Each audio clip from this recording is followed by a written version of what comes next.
My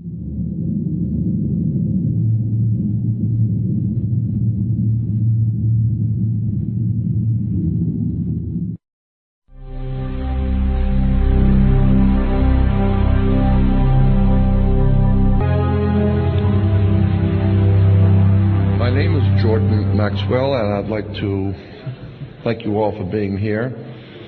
This is the Conspiracy Con 2005, the main speaker's room, and the speaker next is a dear friend of mine, a man who has continued the kind of research that I've been doing for many years. He's one of the few speakers that speaks on the subject that we do that has actually a really deep spiritual understanding of the subject. Many people talk about it academically, but few really understand the dark, mystical, secret establishment behind the subject of symbols and emblems and words and terms. And Michael Tsarion has distinguished himself in my eyes as being a man of true spiritual understanding, and this is what makes his work so important in my view. It's both an honor and a pleasure to present my dear friend and colleague, Mr. Michael Tsarion.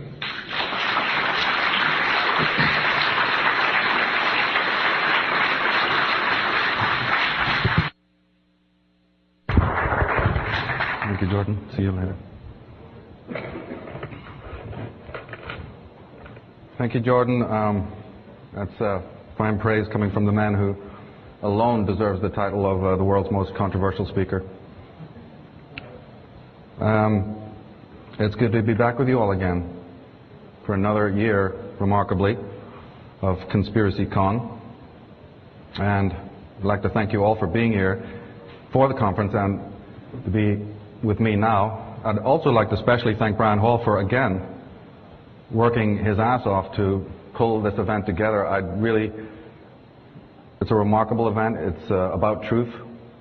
And I think that I personally want to thank him. I think we should all thank him with some applause for that.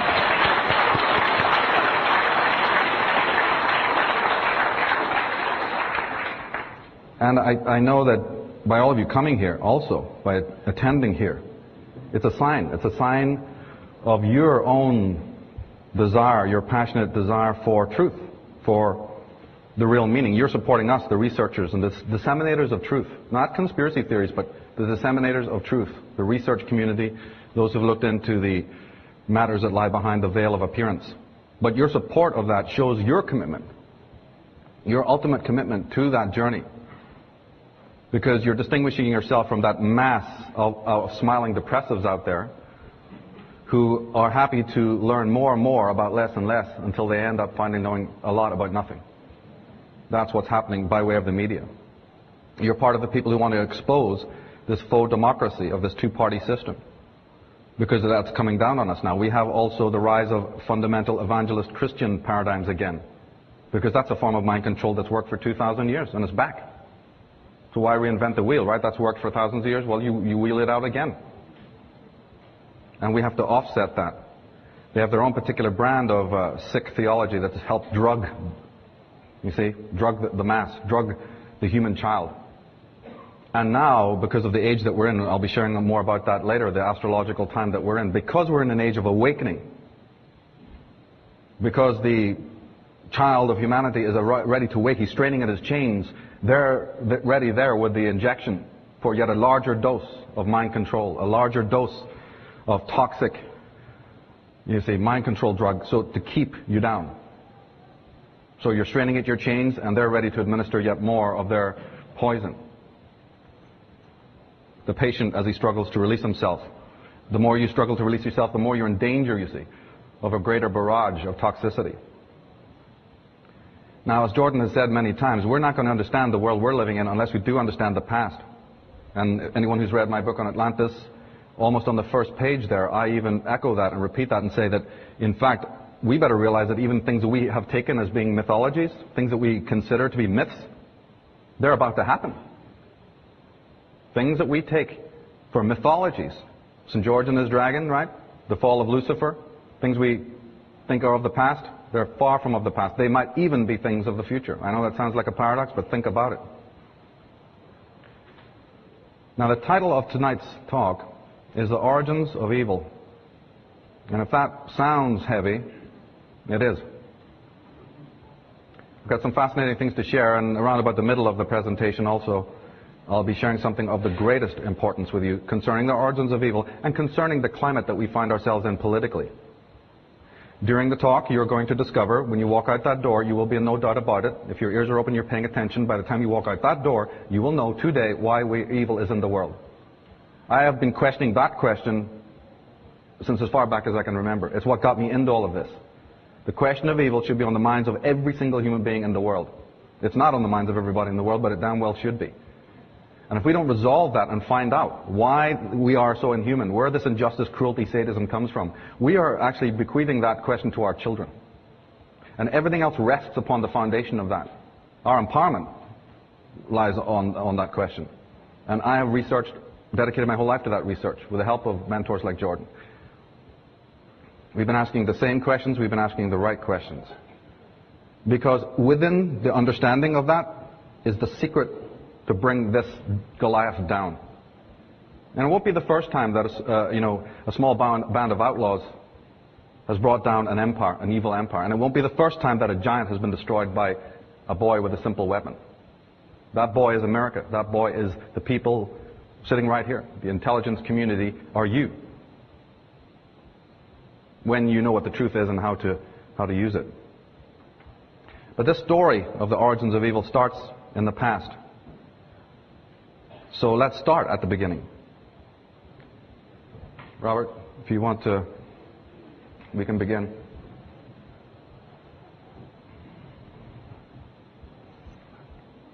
Now, if you look up the term conspiracy theory, it actually is a legitimate sociological term, by the way. And you can go to a sociological dictionary, a thing called a sociological dictionary, like the Collins Sociological Dictionary, and look up the term conspiracy theory. And it's perfectly understood to sociologists what that means. There's nothing negative or reprehensible about it. And in the caption, it usually says that a conspiracy theory is only something reprehensible if two things happen. One is if it is delivered in an outlandish, irrational manner, and B, if it is delivered without any decent proof or evidence. Now, as all of you have seen by being here just in the last couple of days, have you not heard eloquence from this podium? You've heard incredible eloquence. And you'll hear that from me. And you have also heard a lot of them back it up with, resources. And my work fits into that category too. I will present it in an eloquent way, and you will be given the proof. It's on the website, it's in my book, and there are sources. But as a matter of fact, you actually don't even have to be, you or your neighbors, into conspiracy theories at all. All you have to do to be here tonight or be into the subject matter is want to make sense of the world that you're living in. Now, you want to have to make sense of it rationally and passionately, I'm saying, not just because, your life sucks and you want some answers. No, I mean with the whole of your being. You want answers to this mystery that we call life, that we are participating in extraordinary beings living a very ordinary, thinking we're living an ordinary life. Now, if you want answers to the world out there, you've probably discovered by now that the corporate media ain't helping. Now, they're not only not going to help, they're going to make it worse. So that's why you have to pick up the slack on your own time, obviously, and come here. Now, Jordan asked an important question at last year's Conspiracy Con. He's asked it since 1992, and probably in his own life, God knows how far back he's been asking the same question. A very similar question to what I've been asking after years of researching this particular subject of secret societies, fraternities, whatnot. And that is, look, and I mean, the symbolism shows you already that something's up. If there are lower rungs, if there's lower tiers of the great power pyramid, then who is at the top of the power pyramid? You can't study this subject very long before you'll actually start asking that question. It's a good question. It needs to be answered. Who is at the top? Who is this? Jordan says it definitely could not be a human intelligence, and I absolutely concur with that point. That it's not human because it's too smart. It's too intelligent. If you don't believe it, they're happy to tell you that themselves. One of the most powerful secret societies in the world, not the only one, but one of the most powerful one, was called the Bavarian Illuminati. Please excuse me if you're familiar with some of this material, but I'm assuming that people here tonight are for the first time. Welcome. You came here for truth, you're going to get it. Well, one of the most powerful secret societies in the world was called the Bavarian Illuminati. It was founded by a German called Adam Weishaupt, but the mantle later passed to the famous Italian revolutionary Giuseppe Mazzini. Let's read his own words about his order, these secret societies. He says, "We form an association of brothers in all points of the globe, yet there is one unseen that can hardly be felt. Yet it weighs on us. Whence comes it? Where is it? No one knows, or at least no one tells. This association is secret even to us, the veterans of the secret societies." The head of the Illuminati is telling you there's something above us. 1700s. Well, let's come up a little bit more to date. American history, Walter Rathenau, German General Electric, a man who had a lot of say in American politics. 300 men, he says, all of whom know one another, direct the economic destiny of Europe and choose their successors from among themselves. Joseph Kennedy, and he should know, said that 50 men have run America, and that's a high figure. Benjamin Disraeli, the first Jewish Prime Minister of England, who spent his life uncovering the network of subversive organizations, said the world is run by very different personages from what is imagined by those who are not behind the scenes. And your own Supreme Court Justice Felix Frankfurter, he said that the real rulers in Washington are invisible and exercise power from behind the scenes. Senator Inouye says that there exists a shadowy government with its own air force, its own navy, its own fundraising mechanism, and the ability to pursue its own ideals of the national interest, free from all checks and balances, and free from the law itself. Hell, they created the law. You think they're bound by it? Think again. You're bound by it. They'll kick your door in. But you can't even stop them from the atrocities they're perpetrating on the world. Not yet, anyway. And as a general rule of thumb, to those who have studied this and are also beginning their study in this, let's just realize when it comes to these power hierarchies at the top of the pyramid that I'm talking about, as a general rule of thumb, it's not 100% true, but it's about 90% true. If you happen to see the rulers, the controllers, the kings, the princes, the dukes in the media, that means in magazines and newspapers and in encyclopedias and so forth and history books and on TV, chances are they are not the architects of the programs and the policies that they are instigating. They are just what I refer to as the people's champions. They are just what I refer to in the book as overworld figures. With very few exceptions, they are not the architects of doom. I have a DVD coming out next year called Evil's Willing Servants, which will tell you who are the architects. That's a sort of a missing piece. But just for now, know that if you see them on, the fact that you just see them on television, or the fact that you see them in the common media, they're lower henchmen. Never forget that. It'll empower you to know that, because they are not the henchmen. They're power, drugged, sick, perverted, toxic individuals who serve powers behind the scenes. There's no reason in the world to fear them. The symbolism confirms what I'm saying. Symbolism, the key is symbolism, symbol literacy. They may appear on paper, of course, as, you know, at each other's throats, different parties, different networks, all appearing to have this faux democracy, this faux conflict. But as the symbolism clearly shows you, they all sit at Cecil Rhodes' round table. They all are comfortable, the criminals of the world, pretending through their faux conflict that the ship of state is also difficult to run and the human race is just so hard to rein in and keep them all under order. We have to prevent war and bring peace. It's so damn difficult. Look at how difficult our job is. But whose table are they sitting around? What are the symbols telling you at the G7 summit? On paper, again, it appears to be a two-party system. Is it? They're happy to tell you actually it's not. They don't going to tell you that verbally, but they're certainly going to tell you in other ways by the symbolism that they use, which I hope that most people in this room are able to decode. But think of the mass of humanity who are not. Ancient symbols being used in modern context all over the media, all over the world. Languages, words, symbols that we need to be able to understand what they mean. Doesn't mean the symbol inherently is negative, but it ties in with the fact that they have obediences and allegiances. Not only are these individuals using ancient sacred symbols, but they are a one-party system. Whatever way the coin falls, they win. But more than just using, sacred power symbols and whatnot, these individuals have hidden allegiances that you and I are not meant to know about. So what allegiances? Well, if I'm making a promise to you, but I've got my fingers crossed behind my back, how good is that promise? Well, these characters have very much got their fingers crossed behind their back. They have allegiances, all right, that come before their allegiance to humanity and to the world and to the professed stuff that they're talking about. Here's a perfect example. In Washington, D.C., the statue of George Washington. The whole story is shown to you here. Let's read it. George Washington, it says under the plinth, underneath the bust, Freemason and first president. Let's read it again. Freemason and first president. Now, I'm not even American. I'm actually from Belfast, but I take offense to that statement. Should it not be first president and Freemason? It should be, but they're telling you how the pecking order works. What comes first? And underneath you have the Masonic G. So these behind-the-scenes allegiances come before, and you need to know about it. That's why you never get justice in the courts. That's why you never see any of these people are brought to justice, because of their allegiances that you need to know about that come long before their allegiances to you. Now, in the inception, let's not forget that your greatest enemy of this country wasn't the French, wasn't the Russians, wasn't the other Mongolians, wasn't the Iraqis, wasn't the Afghanis, wasn't the Arabs. Oh, guess what? Look it up in a history book. You tell me, who is your first enemy? England, Britain.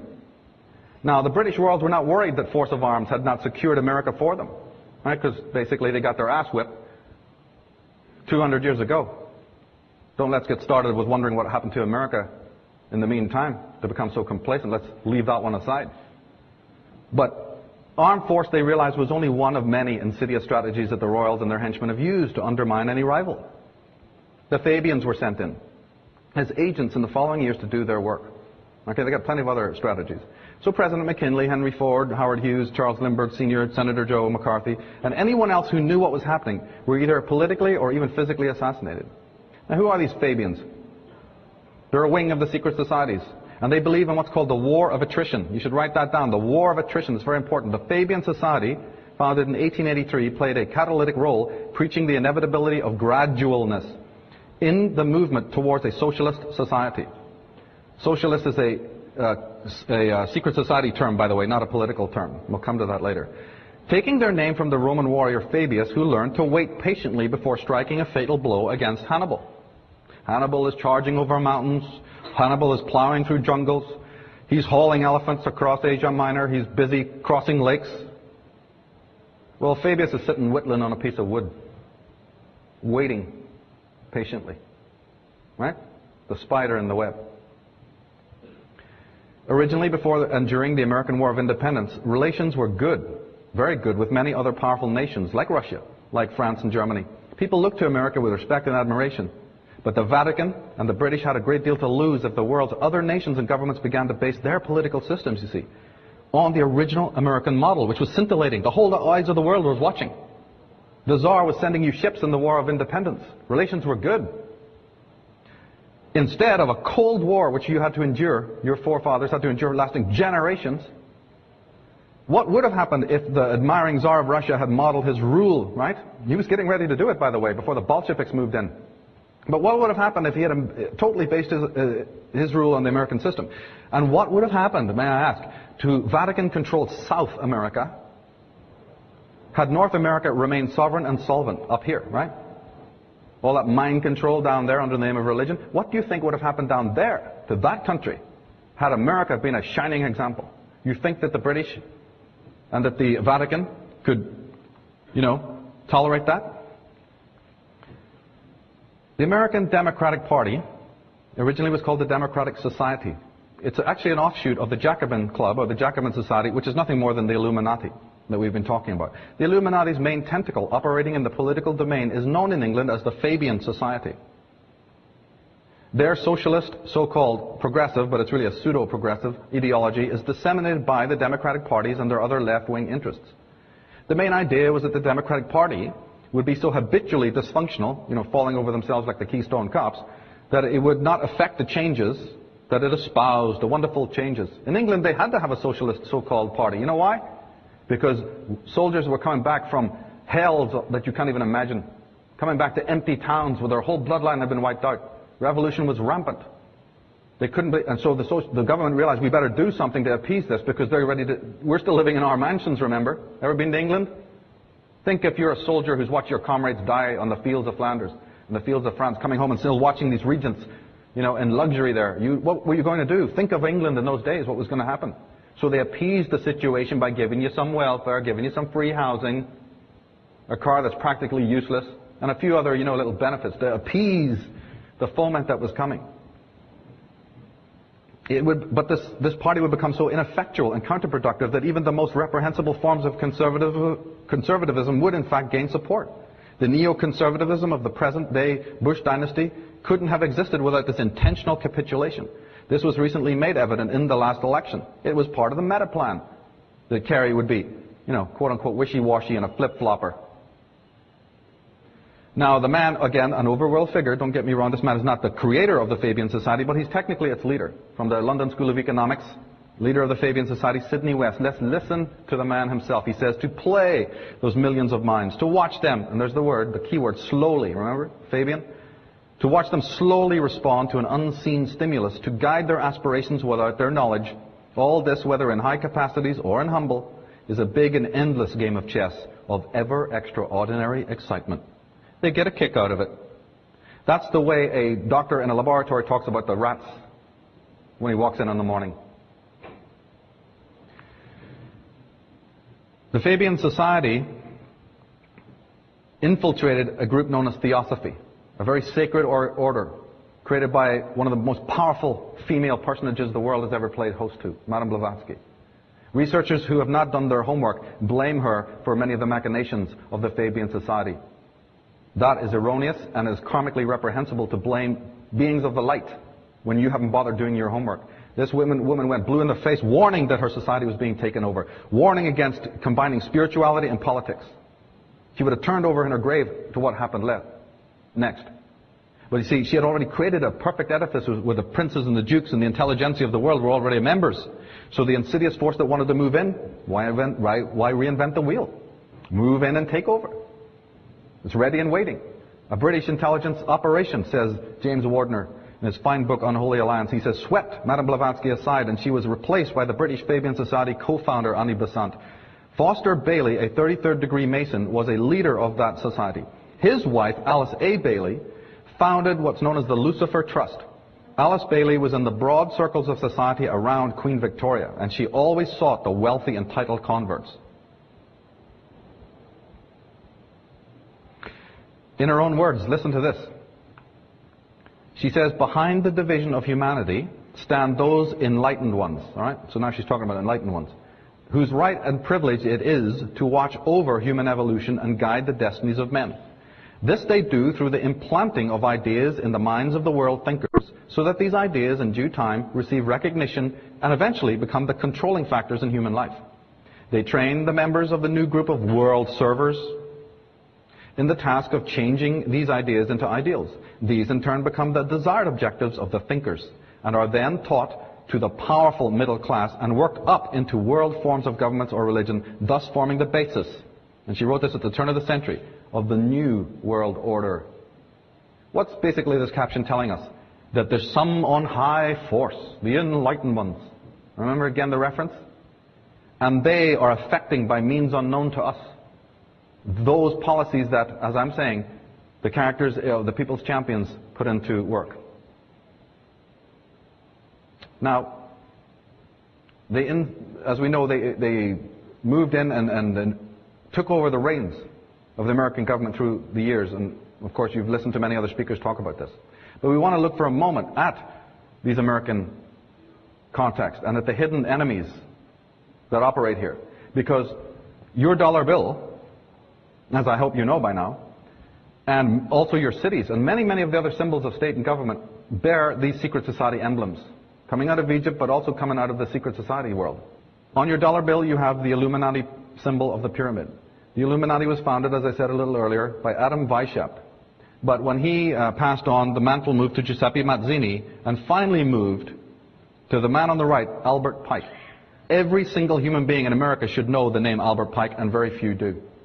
We're talking, you think that the George Bushes and the Clintons and the Roosevelts, And you don't know about Albert Pike? These are the hidden ones that shape the world events. But we almost know nothing about them. Albert Pike is a seminal figure in the creation of the Ku Klux Klan, by the way. George Washington said that I have heard much of the nefarious and dangerous plan of the Illuminati. Now, your neighbor won't believe you. He'll call you a crank. But, the fact is that even George Washington was all knowing about it. It was not my intention, he says, to, doubt that the doctrines of the Illuminati and the principles of Jacobinism had not spread in the United States. On the contrary, no one is more truly satisfied of this fact than I am.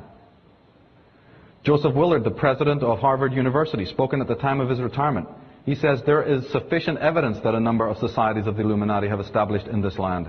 They are doubtless striving to secretly undermine all our ancient institutions, civil and sacred.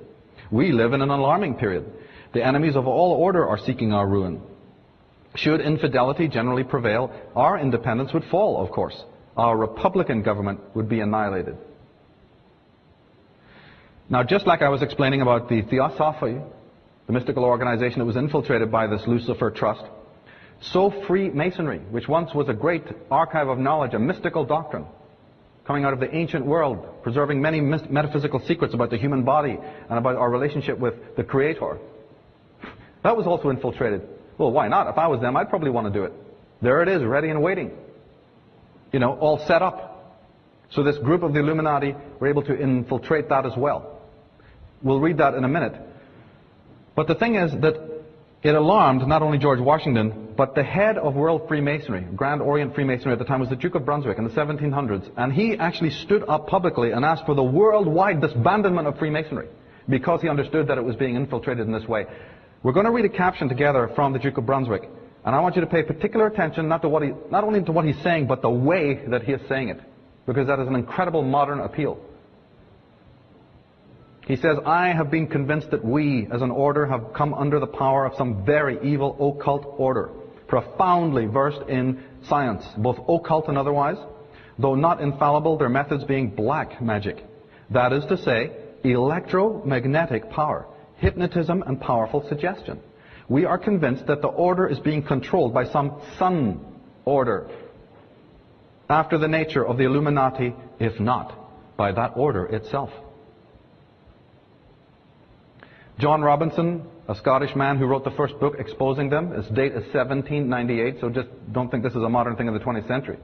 John Robinson was approached by, very much in the same way as Anthony Sutton in this country was approached. John Robinson was approached by members of the Illuminati that they wanted intelligentsia. He was a university teacher, you see. He kind of looked into it, and as soon as he found out what was going on, he not only didn't join, he exposed it in an incredible book called Proofs of a Conspiracy. And he quotes Adam Weishaupt, who said that the great strength of our order lies in its concealment, that it never appear in any place in its own name, but always covered by another name and another occupation. None is fitter than the 3 lower degrees of Freemasonry. The public is accustomed to it, expects little from it, and therefore takes little notice of it. He goes on to say in another place, these good folk swell our numbers and fill our money box. Set yourselves to work. These gentlemen must be made to nibble at the bait. But this sort of people must always be made to believe that the grade they have reached is the last. Well, don't you have fraternities and grades from school upwards, where the same policy goes? I don't know if you know how much women played a role in the exposure to secret societies. You need to know about Madame Blavatsky, you need to know about Nesta Webster, and you need to know about Edith Starr Mill or Lady Queensborough.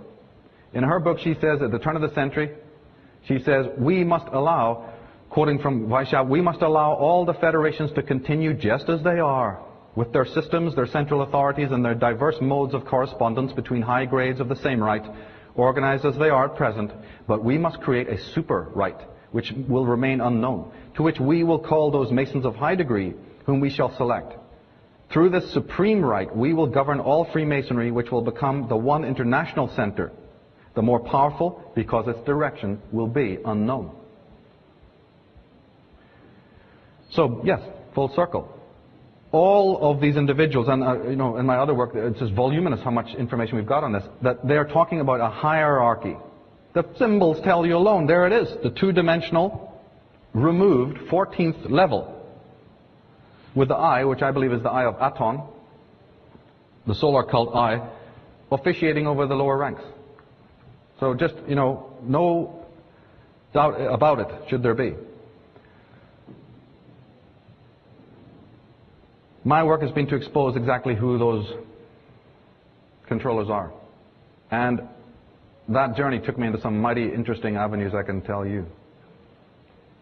To find out that, in fact, they are not necessarily human, but they are coterie descended from, bloodline descended from, alien visitors from other planets. What? That's right. Alien visitors from other planets who visited our planet approximately between 30 and 50,000 years ago. And their interference in our destiny and the manipulation of history, we all need to really know about. We really have to understand this if we're going to make sense of our world. These individuals influenced our culture, our science.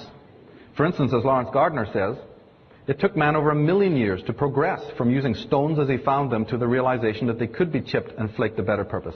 It then took another 500,000 years before Neanderthal man mastered the concept of stone tools, and a further 50,000 years before crops were cultivated and metallurgy was discovered. Hence, he says, by all scales of evolutionary reckoning, we should still be as far removed from any basic understanding of mathematics, engineering, or science, but here we are, a mere 7,000 years later, landing probes on Mars. And he asked the all-important question, so how did we inherit this wisdom, and from whom? And then, just in case, I know I'm preaching to the choir here, but just in case anybody's just straight in off the street and thinks that no alien visitors could ever visit this planet, they better read what Dr. Harrison H. Brown says from CIT. He estimates that virtually every star in our galaxy has a planetary system, in each of which 2 or 4 planets might have an Earth-like environment and chemistry that encourages our kind of life to exist. He gives the enormous figure of 100 billion stars with planets in the Milky Way galaxy alone, and get this, there are 450 billion of those galaxies. If that makes you feel small, good. But we don't have to look to scientists for that. My work is entirely based on the mythologies, of the ancient world, the legends. Oh yeah, they used to say it as old wives' tales, so nobody paid it any mind. But we don't have to look to science to wait to tell us what our forefathers were telling us all along. The scriptures, the apocryphal works, the Gnostic texts. Isaiah 13, they come from a far country, from the end of heaven, to destroy the whole land. Isaiah 6, who are these that fly in a cloud as the doves to their windows? Well, who indeed? They're known by many names all over the culture. Jack Barringer, a researcher in this very subject, who wrote a book called Past Shock, he says that there's at least 30,000 texts. And that's only the texts that are left after all the burnings and purgings. There's still in existence at least 30,000 texts talking about this visitation. And every single culture in the world, almost bar none, reveal them. The Nephilim, the Anakim, the giants, the Titans. The Indians know them as the Nagas. The Irish knew them as the Nadreds, which is a word that means serpent. And more recently, they're known as the Brotherhood of the Snake or the Serpent People. And we'll explain that why, because there's been a lot of disinformation about that from certain people within the research community. We'll clear that one up today, too. The word Nephilim, actually, which is the most common name for these individuals, the etymology of Nephilim is uncertain, but the following explanations have been advanced. First, it may derive from Niphal, which is a verb, from the verb to be extraordinary, or the extraordinary men. It may derive from the verb en-Nepal, which means the fallen ones from heaven. Supernatural beings, you see, although it could mean morally fallen men. Take your pick. The International Standard Bible Encyclopedia defines it as meaning unnaturally begotten men, bastards. From Nephel, abortion or miscarriage. Most modern versions of the Bible have left the word untranslated. The word also may come from Nephel, which means bad or strange birth, as I said, or from Kenephilim, which means the serpents. Now, these so-called fallen angels were extremely scientifically advanced humanoid beings who came to Earth after being forced to exit their own planet or planets. They had been expunged by opposition forces and pursued across the galaxy into our solar system. And some scientists now are thinking that the sun, in the same way that even Frank Herbert was talking about bending space, and using even the sun as an event horizon. The concept is now coming into science through individuals like Nazim Haramein that the sun is even a black hole by which you can, fly between the galaxies. It's not my forte, but I just want to put that out there. So they arrived into our space into our solar system. Upon arrival, they set up an unmanned makeshift decoy center on the planet Tiamat, which once existed between Mars and Jupiter, but they actually took refuge on our Earth here, in many of its underground caverns. Tiamat was a vast ocean planet in our solar system, known from antiquity as the second sun. It was 15 times larger than our Earth, and it was an entire ocean planet. An entirely ocean planet. It wasn't a sun, but its atmosphere was so resplendent that the actual sun's rays, when shining on Tiamat, made it appear to people on Earth that it was a sun. And it was known as the second sun from antiquity. If you think that's kind of odd, just remember that Venus is like the second or third brightest orb in the sky and actually casts a shadow on our Earth on a moonless night. And Allen and Dallaire, in their book Cataclysm, these are top scientists from Oxford and Cambridge. I quote them a lot in the Atlantis book, because the science is in, by the way. This is not just some hokomania. The science is in for every single thing that you're hearing today. If we elevate the moon to planetary status, they say, as the Sumerians appear to have done, then we have a total of 10 planets orbiting the sun. Now, if you're into Zacharias Sitchin, this is all old news to you. On this basis, one planet is currently still missing from the earlier Sumerian total. Could there really have been another planet known to the Sumerians, as yet unknown to us or lost since their day? Well, wait a minute, Tiamat ain't there. Well, we do know what lies between Mars and Jupiter is the asteroid belt, right?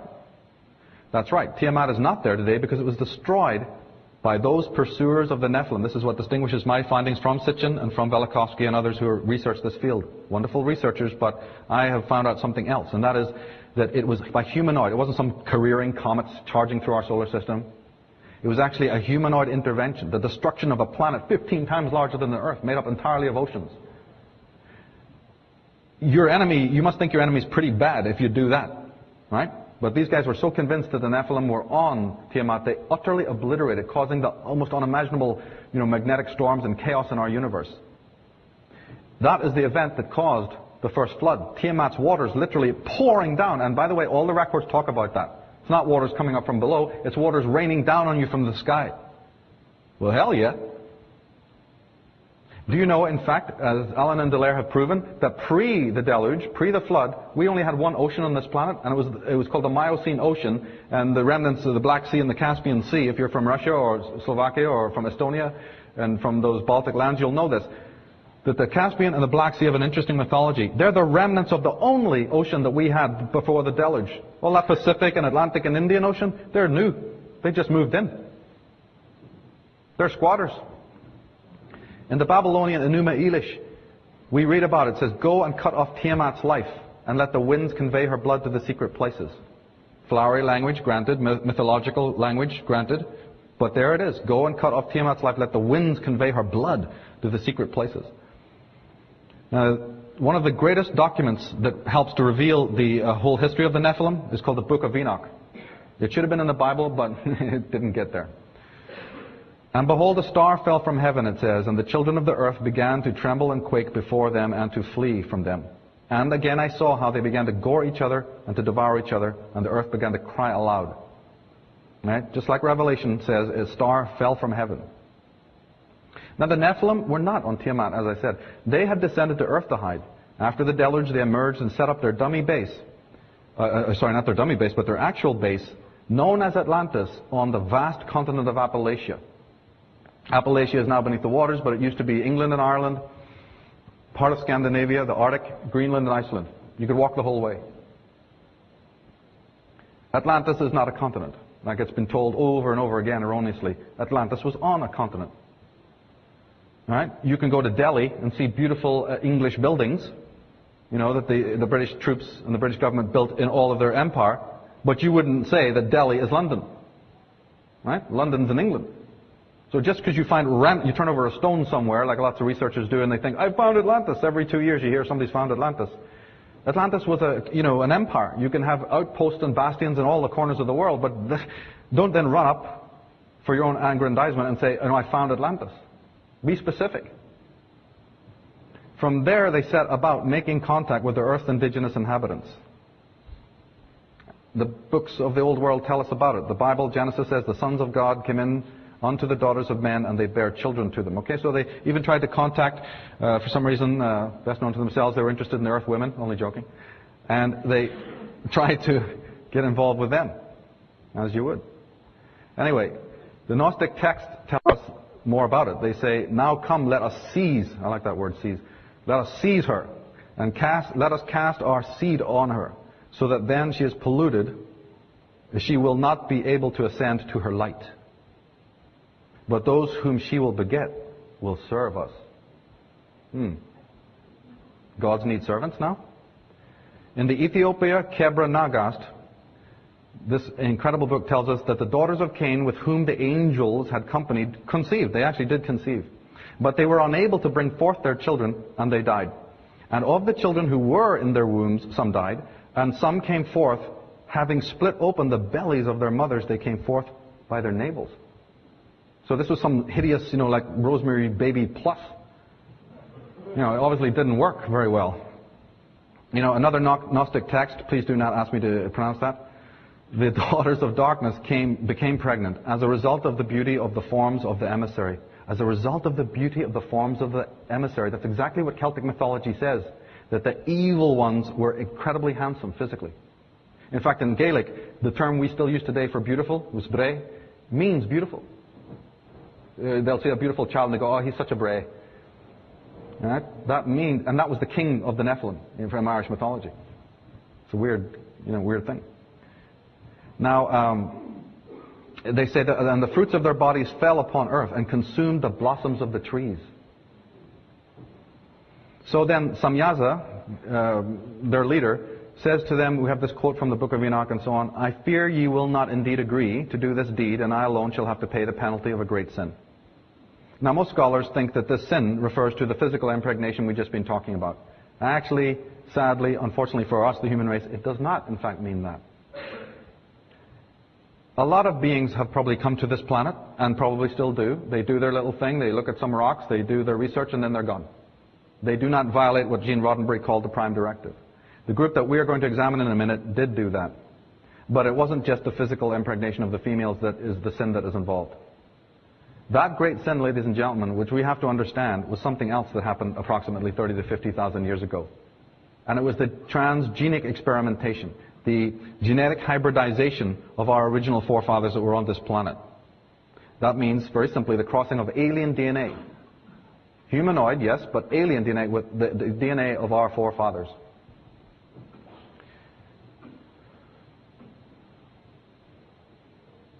In Genesis 1 we read, and God said, let us make man in our image after our likeness.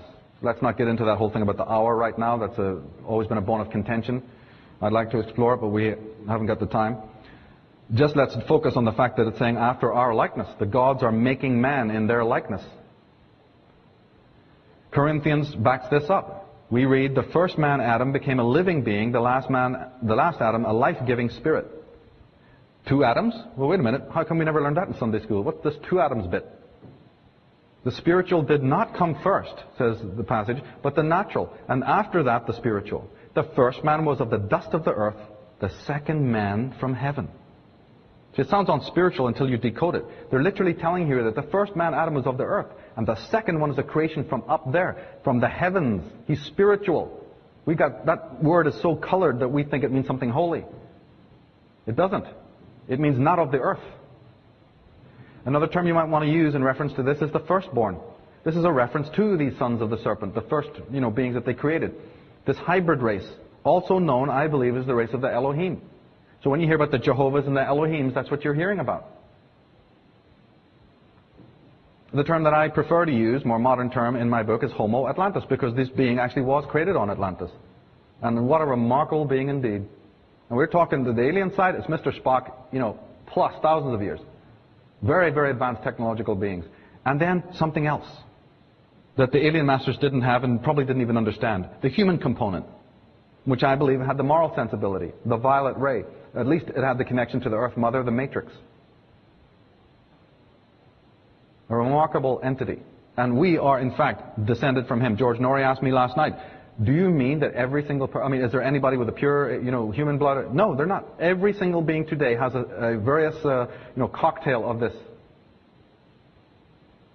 We're going to explore that more in a minute. However, the sons of the serpent, the Elohim, you see, had it all turned on. They were just equally intelligent, and I believe they're actually a little bit more, grounded and intelligent than even their masters. So to cut a very long story short, they decided, wait a minute, this servitude bit, no, we're not into that gig. We want to, blow this status quo. So after an undiscernible time, undisclosed time, they decided to exodus. They decided to leave the continent of Appalachia, to vacate. And they did so, and they set up their own base on another continent on our planet at that time, which was known as Oceania, or better known as Lemuria. And they set up their own thriving culture there. And many of the scholars who look into this say that it's all the high culture, the Mozarts, the Beethovens, the Salvador Dali's, the whatnot. That's where that's coming from. Okay?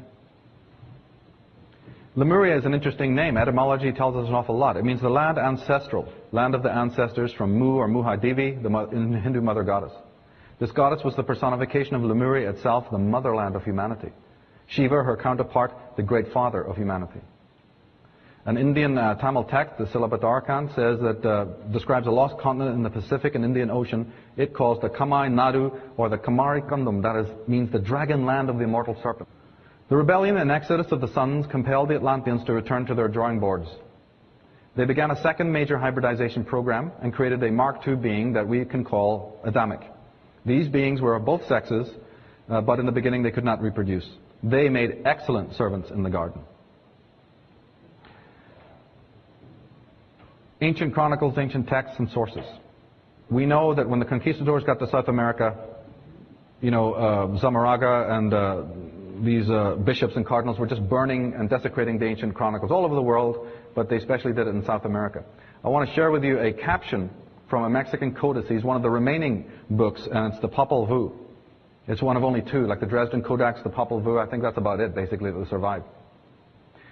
I want to read this with you, and again, if this is any example of what these many burned books contained, and I do believe it is, we can understand why they were burned. The Popol Vuh says, and this is the God speaking, "Let us make him who shall nourish and sustain us. What shall we do to be invoked, to be remembered in earth? We have tried with our first creatures, but we could not make them venerate us. So then let us try to make obedient, respectful beings who shall nourish and sustain us." Now the question immediately arises, why would gods need servants to nourish and sustain them? And what's this bit about the first creatures who wouldn't and the second ones who would?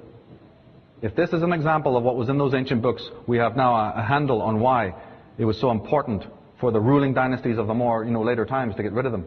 Same thing happened in Ireland, desecrations untold. And not only of books. In the Babylonian account, man is to be merely a slave brought into being by Marduk at the plea of the defeated rebel gods, so that those gods themselves need not be subjugated to servile labor. Man would be a puppet, a lowly primitive creature. The epic of Atrahasis, which dates to about 1630 BC, found in the Assyrian library of Nineveh, and Sir Zacharias knows all about that book. It says that in a similar vein to the Enuma Elish, one of the main ideals is to show why man was created by the gods. It was so that they themselves need not work on the earth to produce their own food.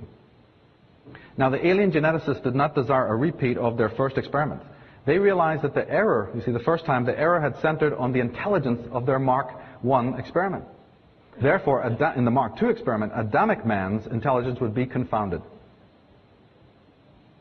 Adamic man's intelligence would be confounded. Well, we hear about that, but we don't know we're reading it. Because the euphemism that has been used for that state of dumbed downness is the word naked. So just remember, when you read the word naked in the Bible or the other apocryphal works, that Adam and Eve were sent into the garden naked, please understand that it is a euphemism for being in a state of intellectual, psychological ignorance. It doesn't make any sense in the world to think of it as physical nakedness. They were in a dumbed down state.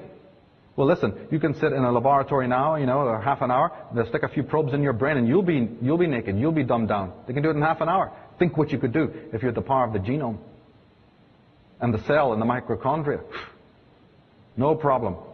Genesis 3 says, "By the sweat of thy face will be thy bread." This is God, by the way. This is your God talking to his creations. "By the sweat of thy face will be thy bread, until you return to the ground. For out of it you were taken, for dust thou art, and to dust thou wilt return." They give you the same line when they're putting you in the dirt now. When you go to a funeral, perk up, listen to that, and listen to the condescension that's behind it. My father died, he's not dust. Your parents have died, they're not dust. Who is this that calls our parents and the fallen of our planet the dust? Genesis 11 says, and the Lord said, look, the people are united and they all have but one language. Come on, let us go down and therefore confound their language so that they cannot understand one another's speech. Again, this is an oft-quoted and oft-researched passage. But the language is not verbal. All right? This is the language of the chemical soup. Now, thank God, we've come far. We can look back at this and understand it. This is the symbiotic, spiritual language that's being confounded. Genesis 3:22, and that number 322 is a very important number to secret societies, by the way. In Genesis 3:22, and the Lord God said, behold, the man is become as one of us to know good and evil. Now, lest he put forth his hand to take off the tree of life, we better get down there and do something. This is an implication that the first creatures did have full knowledge of good and evil, but this time that would not be permitted. So they had to do something. That term tree of life, by the way, is a term that relates to the DNA. DNA was known in the ancient times. I know most people don't believe that that's possible, but it was. The only thing was that they did not, portray or think of DNA as this sort of weird Lego set floating in hyperspace that they perpetually show you today on TV. They had a much more organic notion of it. It was a tree of 22 branches and roots, with its roots in the earth and its branches in the heavens. It's the same symbol on the two coiling serpents, because they understood that it had a serpentine look. And this is probably a good juncture as to explain why the term serpent was used. It's not because they look like serpents. They look humanoid. The Semitic word for serpent is nahash. And that word also has a second meaning of discovery, to find out. So evidently this refers to science. Therefore the Nephilim were super scientists. And the term serpent stuck because that's what it means. Because under the microscope they've actually looked at it, and the DNA helix looks like a serpentine shape. Therefore those who were the scientists, as the medical profession and conglomerate still use today, the caduceus of Hermes, right? Those who had the knowledge of that would wear the logo or be called the serpent people. Not because they had scales and looked like serpent people. In Genesis 2 it says, and the Lord God formed man from the dust of the ground and breathed into his nostrils the breath of life, and man became a living soul. You see on the God who's doing this, you see what? The twin serpents of the DNA. You always see that if you look at the great mythologies of the world. The Indian shamans, Native American shaman, using the double, the serpents. In that previous picture, you not only saw the twin serpents, but you saw this thing that all the gods of Egypt hold. It's called the Ankh. And everybody's got a theory about the Ankh. It's meant to be breath, it's meant to be life, it's meant to be the union of opposites, and of course that's true. But actually, ancient people like Hebrew and the ancient languages did not use vowels. So we have many words come down to us that use only strong consonants, or what would have passed for consonants. The word Ankh, by the way, if you add in the other sound values, is actually the word Anu, right? N-K, Nakhi. So just know from now on that the Ankh, if you see the god holding the Ankh, it literally is the composite word of the word Anunnaki, which is known as the word for the fallen angels, or the gods from on high, Ananaje, the heavenly serpents. So that's what the Ankh really stands for. But we find serpent symbols all over the place. We find them in the modern milieu as well. We find words of power that we don't mean anything in English, but until you discover what is being said. What is the serpent that encoils Euroborically? What is the Pentium, the room of the five? Or the Serpentium? We have symbolism that has always troubled me. We've got Knights of Templar crosses, Maltese crosses. We've got green dragons crowned, devouring human beings. Where do these symbols come from? Why are they being used? The Italian Prime Minister Berlusconi, here's his house. Instead of having a paddling pool for the kiddies out in the front garden, now he prefers a black serpent eating a human being. I'd love to hear the story that he tells you when you ask him, hey mate, where you got that black serpent in the garden that's eating a fella, He goes, oh, it's a tattoo. But the fact of the matter is, even the positioning of these people's houses or on special vortexes. There's a subject that's very important to understand related to archaeoastronomy and geomancy about why, like the ancient fathers did this. They put symbols in the earth, did they not? Well, it's happening again. Freemasonry, we looked at the compass and the G earlier on, and of course researchers are always telling you the G represents, oh, it's God, it's Gaia, it's geometry. No, it's not. The lowercase g, when it's done like that, is a little cryptic anagram for the serpent. That's why it's there. Because the Masons, now being infiltrated and so forth, right, are doing the work. That's why George, there's lots of kings called George. The Georgus, St. George and the Dragon, right? George and the Dragon, not James and the Dragon or Johnny and the Dragon. It's George and the Dragon. Because the G is important. Don't believe me? Think I'm making it up? They're happy to tell you. There is the serpent G in connection to the gene trust. And they're asking you to be a part of history. Yeah, their history. But we have to get symbolically literate because they're showing you ancient symbols out of the world of religion and theocracy and theology, right? Always when they're dealing with high-end science. We just think it's a cute design and don't think of it anymore. But everywhere you see something spiritual, it's always alongside high technology. Right? Every time you see something about genes, it's some meditation pose or spirituality. Every time you see the DNA, they're talking serpents and trees. Here's the one for the countdown of war, the latest war, when war was declared on Iraq recently. This is the cover of Time magazine. They're calling it a special report. But on the front cover, you don't see troops and, and tanks and whatnot. What do you actually see? Right? Here we have a countdown to war, but we get the main story is solving the mysteries of DNA. We're going to find out what the connection is, but look at the symbolism. Solving the mysteries of DNA, and they're showing you from the book of Genesis. The tree of life, the primal parents, and the DNA serpentine spiral. Did they know something we don't know?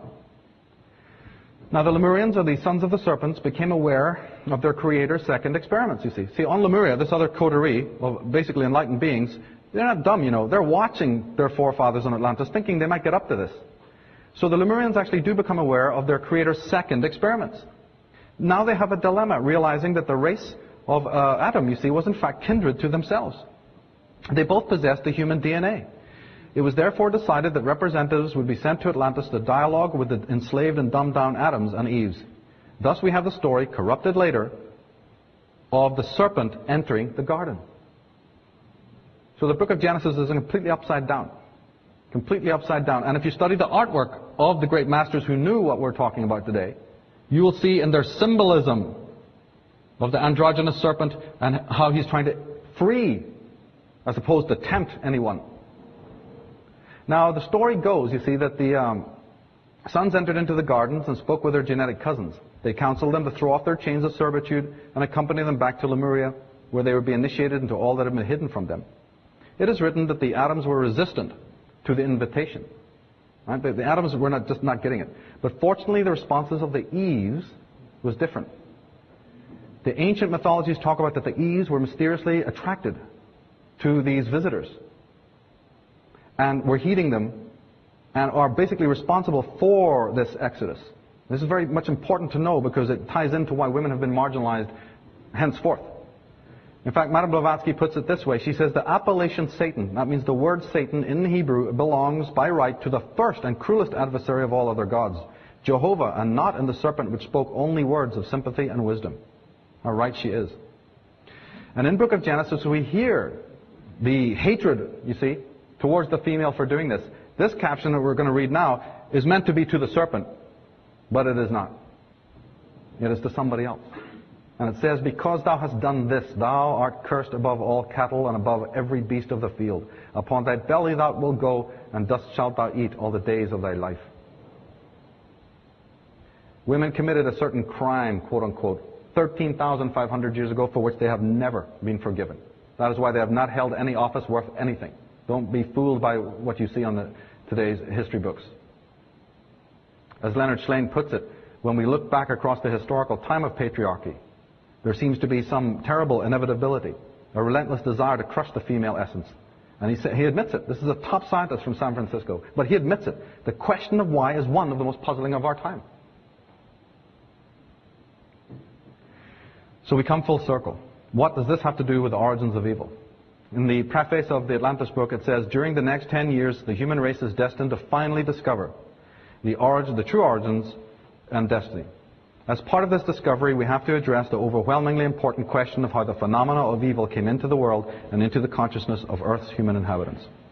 What we need to reveal now and understand is that it is this genetic transgenic experimentation. It is exactly the consequences of this experimentation that caused what we now call the evil to come into existence. It's time for that fact to be known. It's not nature that did it.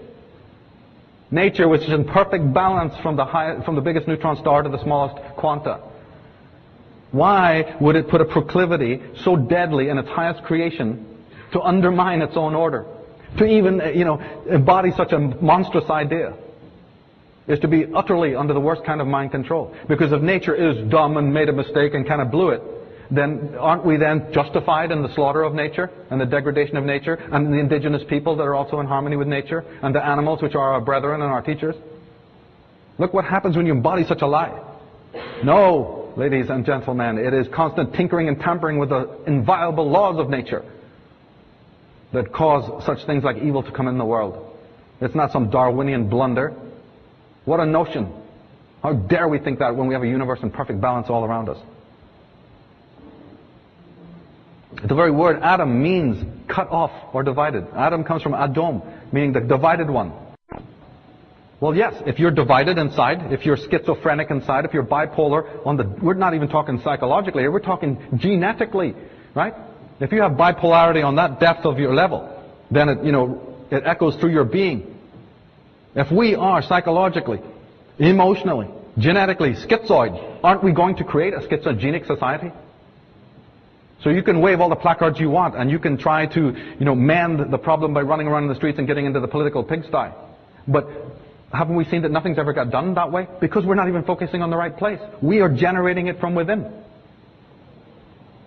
You can't scrub the outside of a suitcase to clean the laundry inside. Well, you can try. It'll be a comedy for everybody watching. Comic relief. But I think your laundry is going to remain exactly as dirty as it is. You can't make a dish and, just say, oh, I don't have any salt, but this stuff called sugar looks like the same, it'll do. And hope to, that you can exchange those two ingredients and that the dish is going to come out fine. Just because it looks the same. In fact, Leonard Shlain, talking about this, recounts Plato, and we read something absolutely remarkable, which has meaning for everyone here. Zeus gathered the gods in council to express his concern that these unusual creatures would one day challenge their hegemony. He was loath to exterminate them with his thunderbolts, though, because there would be no one to bring the gods offerings. No hot coffee in the morning, no remote control for the TV, it sucks, He solved the problem by putting each creature into a trance and then splitting it down the middle.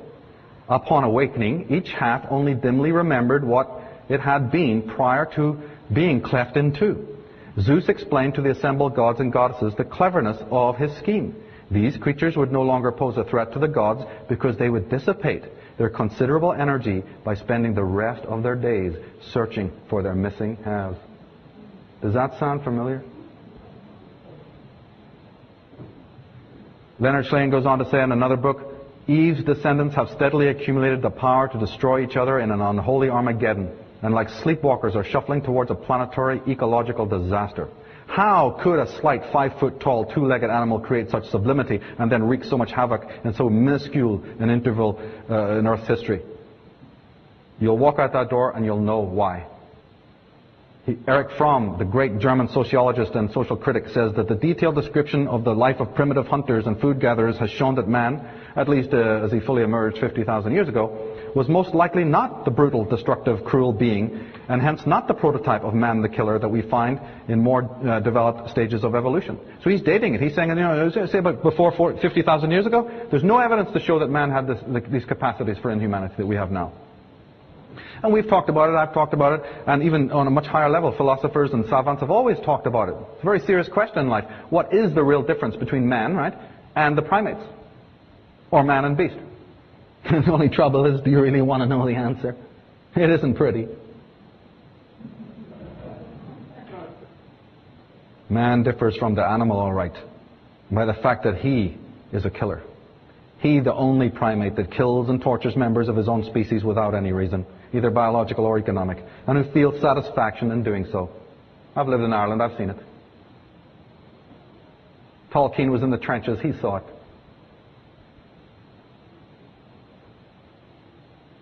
It is this biologically non-adaptive, non-phylogenetically programmed malignant aggression that constitutes the real problem and danger to man's existence as a species. The most ample and horrifying documentation for seemingly spontaneous forms of destructiveness are on the record of civilized history. The history of war is a report of ruthless and indiscriminate killing and torture whose victims are men, women, and children. Many of these occurrences give the impression of orgies of destruction, in which neither conventional nor genuinely moral factors have any inhibitory effect. There is hardly a destructive act human imagination could think of that has not been acted out again and again. Schlein says that, in regards to aggression, creation is a nightmare spectacle taking place on a planet that has been soaked for hundreds of millions of years in the blood of all its creatures. The soberest conclusion we can make is that the planet is being turned into a vast pit of fertilizer. The major rise in killing prowess occurred primarily in the last 100,000 years, and look at this. The sharpest spike is limited to the last 40,000. I say that the net result is that post-diluvian humanity, after we've been made schizoid, after we've had this splicing take place, the net result is that the post-diluvian humanity is left with the consequences of their schizophrenia, with each person condemned like Hamlets to deal with their moral dilemmas as best they can. You're just stuck with it. Yeah, you go and take care of it. Whatever. As Nobel laureate Konrad Lorenz said, man is the missing link between apes and human beings. I actually believe that because of this utterly, incredibly devastating effect on our biology, that the Lemurians, trying to offset the worst of that, trying to, after the Adams and Eves went to Lemuria, and the promise was that they try to condition out the alien DNA, or maybe even genetically, again, doubly interfere now, and try to remedy the problem. But I actually believe, just for your interest, because I know many of you are into the mystical tradition, I also believe, and we can talk about this later, that the yogic systems actually probably date from the time of Lemuria. They may have been devised for the express purpose of combating the alien proclivities or for conditioning out the alien DNA. These problematic yogic processes were merely one of the methods chosen to deal with his biological and psychological legacy. Basically, yoga had to do with cleansing and hygiene. It didn't have to do with meeting God and sitting at the right hand of Jesus and all that stuff. It had to do with cleaning your psyche. Many of the practices of yoga, which means to link back or tie together, make greater sense when understood in this context. It's just an interesting thing. However, when the Atlanteans found out that they're perfect slaves, when they wake up and there is no coffee and there is no remote control and there's no slippers under the bed, and then they go out and find out that their perfect slave has been seduced away by their first slave, they ain't happy.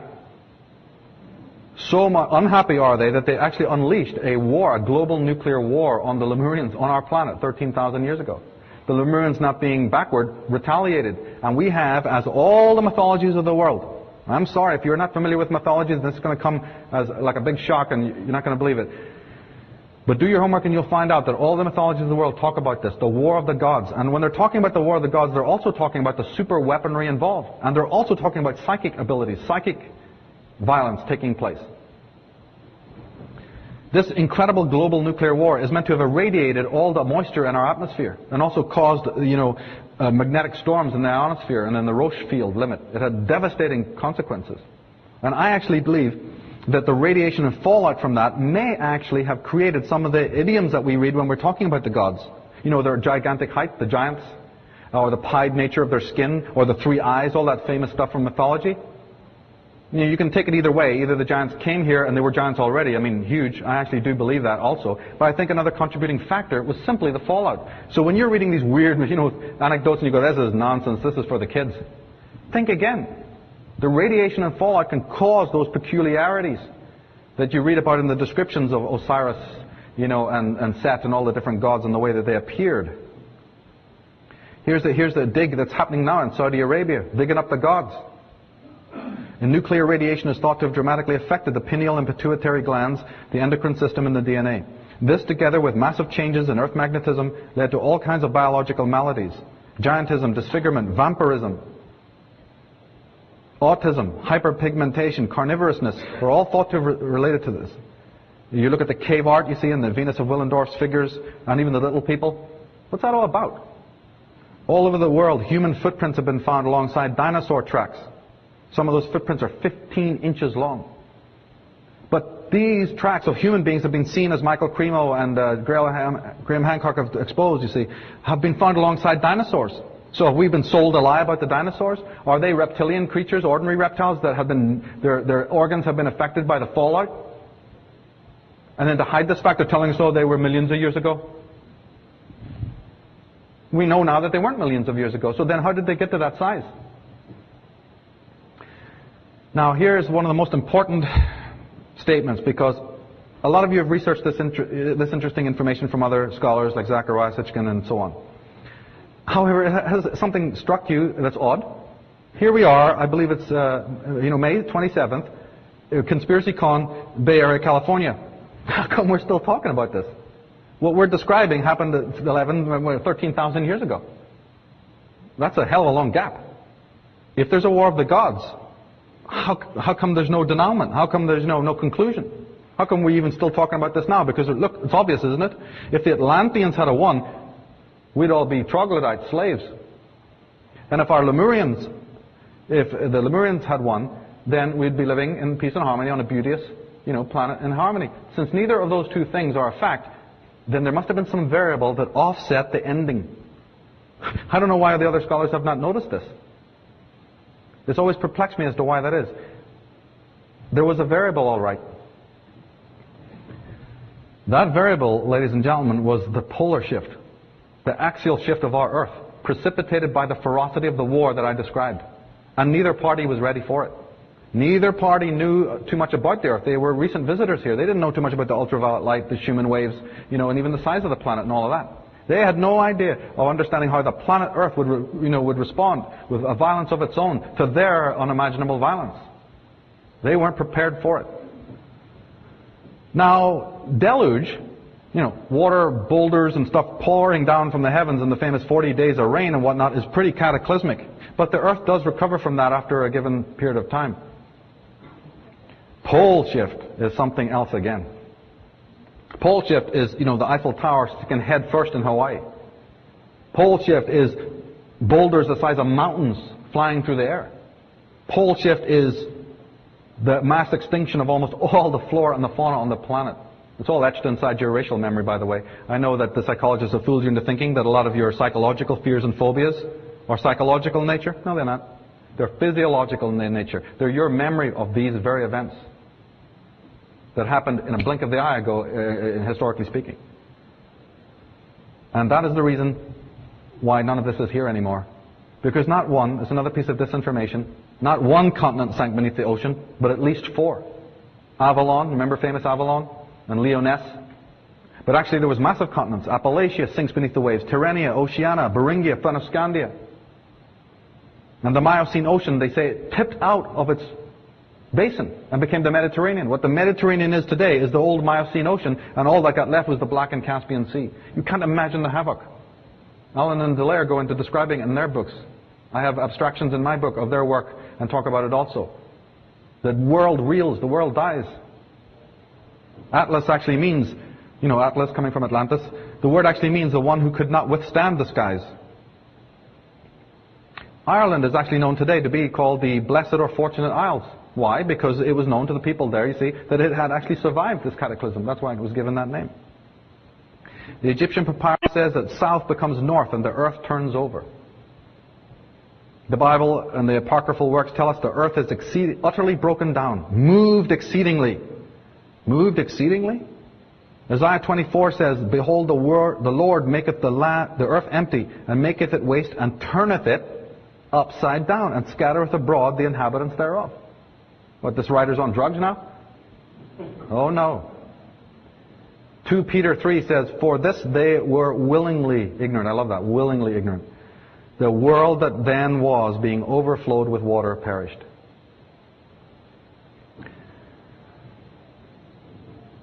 The only place that could sustain life after that period was the area of the new equator, where our equator basically is now, in what we call Asia Minor.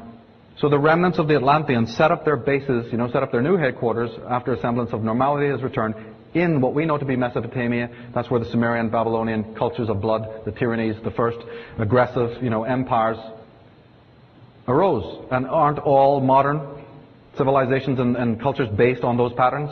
Well, guess who was set up there?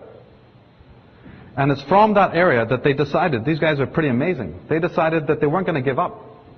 They're raped of all of their technology. I mean, if the continents beneath your feet have gone down, so have all your temple citadels, so has all your crystalline technology and computers, so has a lot of your spacecrafts, and certainly your weaponry. Remember that old Superman? They're telling you the whole story in Superman. Who is the Superman who comes from another planet, who's got this temple precinct full of computers and has remarkable powers and comes from out there? Well, that's all gone. It's like your old frontier western guys, if they take the gun off them, they feel naked. Well, think you got those kinds of guns. You may have it all up here, but if you don't have the tools, the hardware, what good are you?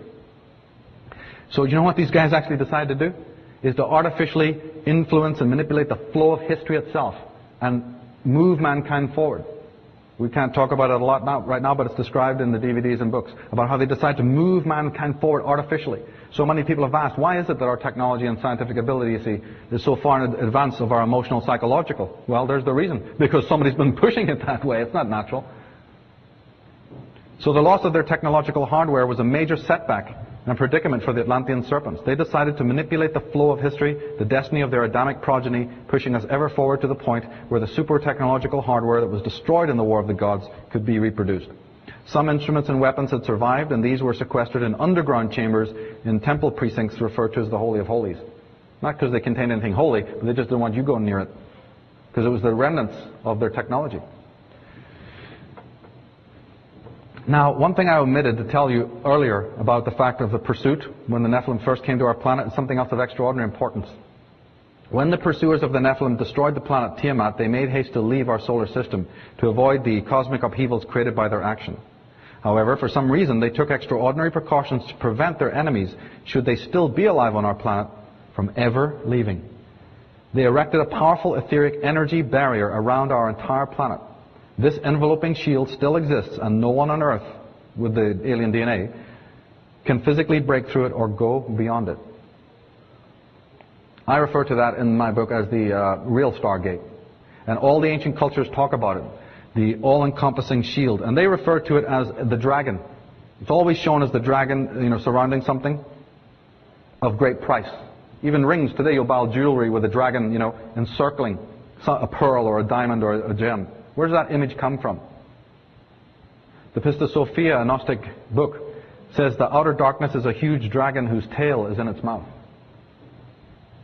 In Revelation 8 we read about it, the fifth angel. And the fifth angel sounded, and I saw a star fall from heaven unto the earth, and to him was given the key to the bottomless pit, because the earth is now in quarantine.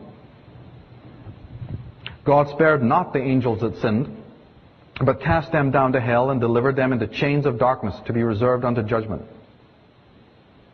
Now, about the time of the 15th century, as they were congratulating themselves on this progress of trying to build back, their technology, they were doing pretty good up until the 15th century. It's then that the alien bureaucracy discovered the presence of this Stargate. They had to face the fact that even if all their technological hardware was successfully reconstructed, they still couldn't vacate the planet Earth, which had been placed under quarantine.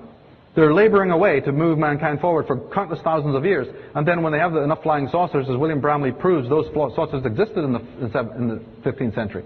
They take them up there and they're bouncing back. They had a massive predicament, what to do.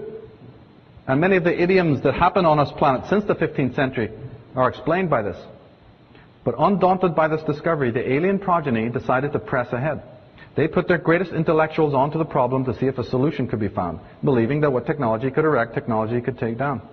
The major dynasties of the planet underwrote occultists, scholars, scientists, and philosophers to work on the Stargate problem. Elaborate efforts were also made to cover up the existence of the real opus.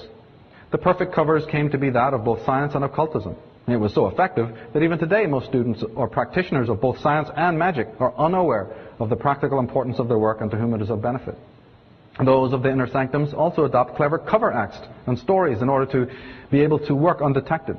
Fronts are utilized by all major criminal syndicates, and it's no different with the children of the Nephilim, who have a great deal to hide from public view. And the top of the Nephilim bloodline during the 15th century was Queen Elizabeth I, the Virgin Queen. And she put her top mystics and scientists onto the job. The man on the left is John Dee, her own court astrologer, and he worked also with a clairvoyant from Ireland called Edward Kelly. And they were put onto the problem. Dee is an interesting character because he turns out to be the original 007. He used to sign his name 007. And he also is the creator of the British intelligence, secret intelligence, the first ever secret police of the world that's now MI5. And the symbol is very curious, isn't it? Because it looks remarkably similar, does it not, to the symbols we were looking at a little earlier. Now, John Dee was one of the most powerful black magicians in history. He decided that it would be better to contact pan-dimensional intelligences to solve their little problem of quarantine. Via his system of magic and divination, he succeeded in opening a portal to these fourth-dimensional entities, or oversouls. Dee became a living macroscope. This is not the first time in Earth history when such a forbidden rite was undertaken. Every time it occurs, it has the severest repercussions for history. Macroscope? That's right. If somebody had told us that under our level of central perception, there's a whole microbe world of microbes and little organisms and a whole ecostructure there, we'd have thought they were raving lunatics. We'd probably taken them down to the square and burned them as a witch. But then along comes the invention of the microscope, and suddenly we're convinced and, roll over and forget about it. Well, above the level of human perception are the macrobes, right? Oversouls. Not necessarily positive, but a whole other race of beings. This is what the philosophers are telling us. And John Dee decided that he has to contact those individuals to see if they have any answers to the problem. And they did. He became a living macroscope, literally opening himself up as a human portal to these entities. Now, in short, Dee was told that there were two cardinal premises which needed to be mastered before the Stargate could be opened. The first concerned creating matter from energy, but that would have to be revealed in two main stages. And the second key had to do with the properties of a certain element that we know as silicon. All right? Releasing energy from matter was what the first phase was. They said, you're too dumb to know how to make matter from energy. We have to spend years showing you the opposite, how to release energy from matter. So in 1945, when the atom was split and the bomb was detonated, that was the moment when phase one was completed. And they could then, from 1945 till now, move on to literally the nanotechnologies which are in vogue now of trying to make matter from energy. And the second phase involved silicon, which of course implies what? The computer. And the symbolism lets us know what's going on, if you know how to decode it. The half-open door always represents knowledge being revealed, secret knowledge being revealed. It's a Masonic symbol. And again, the purveyance of spiritual and mystical and magical symbolism, we'd wonder what is under the subtext there. Because we've got symbols that are telling us in the technological world what the real agenda is. We've got pyramids and earths. Again, we've got pyramids ascending up into the sky to break through into another world outside of the sky. We've got pyramids and striations, Masonic striations. We've got the American Business Award given right here in the Bay Area. But what does the award look like? A Masonic pyramid. There's the idea is to break out of here. The whole Atlantis shuttle bit is part of that. Because they don't like it here. They think of this place as terrible, as the old Templar inscription at Rennes-le-Château says. This place is terrible. But they don't mean France and Rennes-le-Château. They mean the planet itself. Now, up until now, even with the vast majority of their sophisticated technical hardware again in their possession, the progeny of the Atlanteans are not able to break out of quarantine or out of their internment on the Earth, this silent planet. The commission to build a craft to go beyond the moon has been even privatized. Paul Allen announced his prototype craft on May 15th, the Mercuralia. The day that the World Illuminati meet, by the way, is May 15th. It's a very important day. It's the day the Matrix movie was also released. HARP waves, microwaves, are continually being beamed onto the ionosphere to superheat the sky to try and make a breakthrough passage. Go and ask Nick Bijak why HARP is millions of volts stronger than it was ever meant to be on paper. They have no answer for you. In fact, it's so much superheated the ozone layer, the ionosphere, that the ozone layer hole got created than they told you at CFCs and your McDonald's cartons. But the most important question is, why the big hurry? Why are they moving technology forward in order to get out of this planet? This brings us up to the conclusion as to why they'd be moving so fast. There are many theories I want to share with you, but the first one involves a thing that is known colloquially as the photonic energy band, or the photon belt. That's meant to be coming about December 21st, 2012, as the Mayan calendar predicts. That at that time, our solar system and all of its planets move through a band of highly ionized, highly photonic energy, which has severe consequences for anyone who's toxic. Because light has certain spiritual principles, and photons are the highest form of light that we know physically. Mother Nature knows how to clean herself. There's a spin-dry cycle coming for the planet and the solar system. Get ready. The photon of Robert Stanley says that he reported on the discovery of the photon band by satellite in 1991. He says Barbara Hand Clow actually talks about it in her Palladian Agenda. She says that the excesses of photons are being emitted from the center of our galaxy. Our solar system enters the area of our galaxy every 11,000 years and then passes through for 2,000 years while completing its 26,000-year galactic orbit. We read that the photon effect is caused by the precession of our solar system and its accompanying planets around the central sun called Alcyon.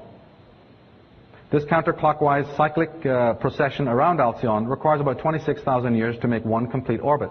Our present-day sun, moon, and planets must twice pass through the photon belt during this time. That is, once to the north and once to the south.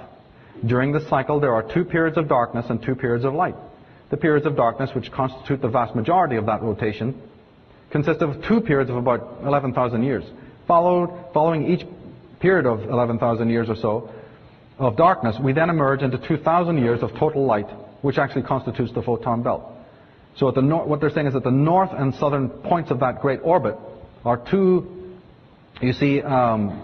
periods of 2,000 years where the whole of our solar system passes through that. It's what it is literally the roach cleaner on his way. Right? In a year, doesn't nature go through her spin-dry cycle? It's the same way up the fractal. It's the same way up the Fibonacci series. The photon belt was discovered in '61 by satellite-borne instruments. It comes around every 10,000 years or so. I mean, all these points can be debated, by the way. There's a lot of debate on this, but this is just the basics. Earth is thought to have entered the outer perimeter already. The sun's radiation, they say, will be, well, of course, it's the biggest light source of our solar system, so of course, photonic energy, definitely going to affect it. Electrons will be affected. Everything around you is made of them. And this will generate photonic radiation. If the sun enters the belt first, it will disappear and darkness will ensue. That's the famous 3 days of darkness. If the earth does, then the entire sky will appear to be on fire. All things will emit light and phosphorescence. Darkness will not exist. And some people are even speculating that it'll affect our DNA. Deepak Chopra says that photons come out of nowhere. They cannot be stored. They can barely be pinned down in time. And they have no home in space whatsoever. That is, light occupies no volume and has no mass. The similarity between a thought, and this is interesting, the similarity between a thought and a photon is very deep. Both are born in the region beyond space and time where nature controls all processes in that void, which is full of creative intelligence. So it's connected. Light and thought are connected. Jeremy Narbury, talking about the biophotonic action, says, in the early 1980s, thanks to the development of a sophisticated measurement device, a team of scientists demonstrated that the cells of all living beings emit photons at a rate of up to approximately 100 units per second per square centimeter of surface area. They also showed that DNA, well, literally was the source of that photonic emission. So photon band equals changes in your DNA. Whatever the changes are, it doesn't concern me that much. But I just want to know there's a link. Well, hasn't the mythologies and the religions been telling us that anyway? That you are the temple of God, the sun of the universe is inside you, you're the intelligence? So we have the photon band concept, but there's something else that needs to be understood. Constellational alignments. In my DVD 2012, that's what this deals with. Because there's other things that you need to know about concerning this, because that might happen very soon, from 2007 onwards, in fact. And the most famous one of those, of course, is the Maya date of 2012 and the so-called Age of Revealing. You can't think about the 2012 date without thinking of what the Maya called their last 13-year countdown. Well, that last that 13-year countdown obviously started in 1999. The exact midway point of that was November 8th, 2003. Well, we're already way past that. We're already past the halfway date of the last countdown of 13 years. That is why we're going to be seeing those changes very, very rapidly. And it also makes sense for all the saber rattling and the moral, political, economic climate that we're seeing right now. The Mayas called it the Age of Revealing. At sunrise on December 21st, 2012, for the first time in 26,000 years, the sun rises to conjunct the intersection of the Milky Way and the plane of the ecliptic. Okay, this is astrological jargon. If you're not familiar, just bear with us. This cosmic cross is considered to be an embodiment of the sacred tree, the tree of life, a tree remembered in all the world's spiritual traditions. Some observers say this alignment with the heart of the galaxy in 2012 will open a channel for cosmic energy to flow through the Earth, cleansing it and all that dwells upon it, raising it all to a higher level of vibration. In 2012, the plane of the solar system will line up exactly with the plane of our galaxy, the Milky Way. This cycle has taken 26,000 years to complete. The alignment was recorded by the Maya, whose calendar was said to arise from a phenomena referred to as the sacred tree. Is it any accident that the greatest humanitarians who've walked very close to humanity and who've loved us and tried to teach us this, all of this methodology and this message of psychic cleaning and the great Armageddon, that their movies should come back into vogue exactly after these periods, at the equinoxes and the solstices of the world?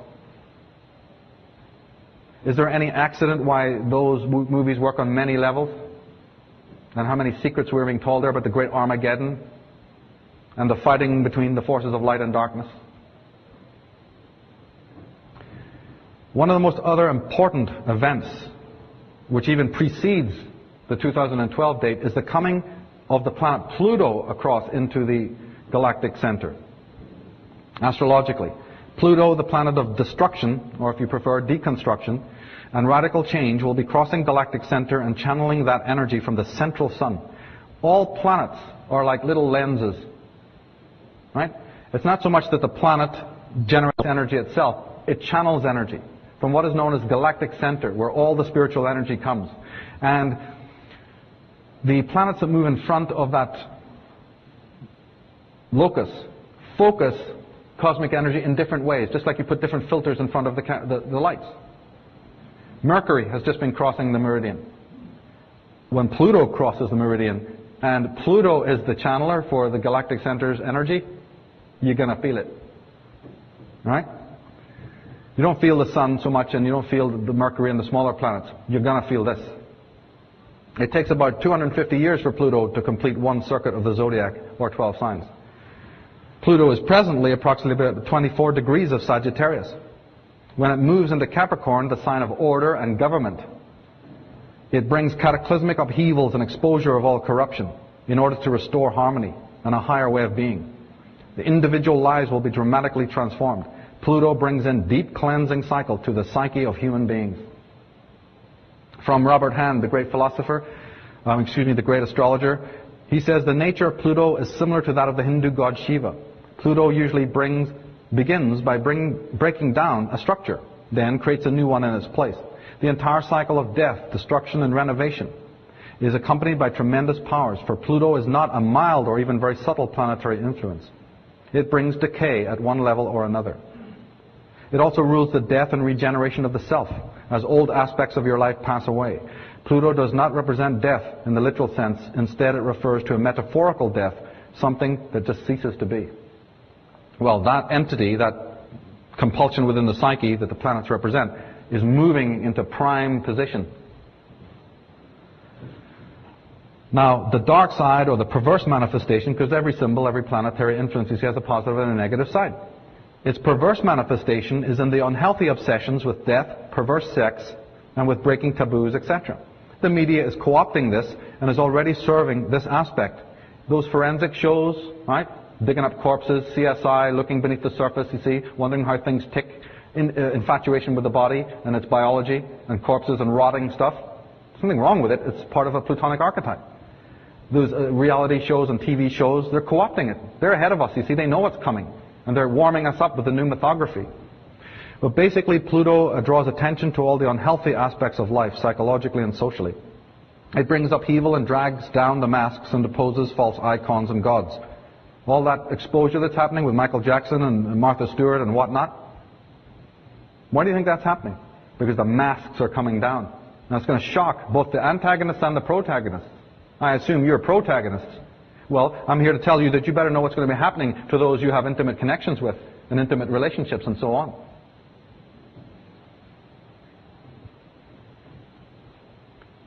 This opening is greatly disturbing to the ego that will rather self-destruct than face its own shadows. Right? The ego is threatened by this. Pluto is the planetary ruler of what we call the underworld cycle. In the tarot, its card is number 13, death. And its action is catabolic. It breaks down. And the first thing that you're going to feel it breaking down is your relationships. That's where it hits the hardest. Pluto is connected to the alchemical wedding, what the alchemists called the chemical wedding. But what we don't read in all these flowery books about the chemical wedding is that one cannot achieve this elusive thing, the chemical wedding, without first experiencing a chemical divorce. One cannot attain the truth without first confronting and removing all that is false from the self. This action, ruled by Pluto, and in mythology we have Shiva, Durga, Kali, and Merlin, etc., representing that aspect, is deeply threatening to the ego of man, which wants to hold on to the status quo. Pluto, the dissolver, is closely associated with Uranus, the planet archetype of freedom, individuality, and rebellion. You know, the punk era and a lot of the countercultural bands and movements that have been happening since the 60s, that's ruled by Pluto and Uranus to expose corruption and show people how to be free and break the Saturnian patterns. Pluto and Uranus are already working to dissolve the common dependency-based relationships that men and women crave and which keep them estranged from selfhood and deep psychological maturation. Pluto is nature's hygienist, her psychic surgeon, which enters to rid us of all that is toxic, calcified, false, and unsustainable. It has to do this, because we've been taking for granted too many things. You know, when the safety net is removed from beneath your feet as you cross the tightrope, how reverently you now walk that tightrope that you took. How reverently every step is taken. That's what's happening. The ladders are being pulled up on the middle class right now. Pluto in ancient world was actually Shiva. There's no difference. But what you haven't been told is that Shiva equals the Holy Spirit. My work goes into this. That they have their trinity of Brahma, Vishnu, and Shiva, right? God, Son, Holy Spirit. Well, Shiva is the part that corresponds in the Hindu trinity to the Holy Spirit. So it's coming in, ladies and gentlemen. It's not Pluto, some archetype, some planet you needn't worry about. There is a connection here to something incredibly important. Now, man's psyche is unclean. Everything is cleaned, but not the human psyche.